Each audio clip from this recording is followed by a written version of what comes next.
ওকে, আমি এখানে এই ক্যান্ডেলস এর মধ্যে ডাউন ডিরেকশনে ট্রেড করার অপরচুনিটি দেখতেছি, কারণ এখানে প্রিভিয়াসলি বায়ার্সদের M4 এক্সেশন হয়ে আছে আর এখানে সেলার্সদের M3 এক্সেশন হয়েছে।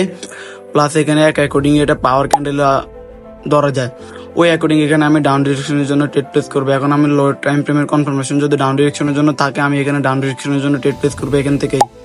এখন আমি লো টাইম ফ্রেমের কনফার্মেশনের জন্য ওয়েট করি। ওকে ফাইন, স্ট্রাকচারের কনফার্মেশন আমাদের ডাউন ডিরেকশনের জন্য চলে আসছে। প্রিভিয়াসলি আমাদের এন্টি ক্যান্ডেলও কনফার্ম করছে, ওই অ্যাকর্ডিং বোথ টাইম কনফার্মেশন আমাদের ডাউন ডিরেকশনের জন্য ছিল। এই কারণে আমি এখান থেকে ডাউন ডিরেকশনের জন্য ট্রেড প্লেস করে দিছি। এখন দেখা যাক এই ট্রেডের রেজাল্টটা আমাদের কোন ডিরেকশনের জন্য থাকে।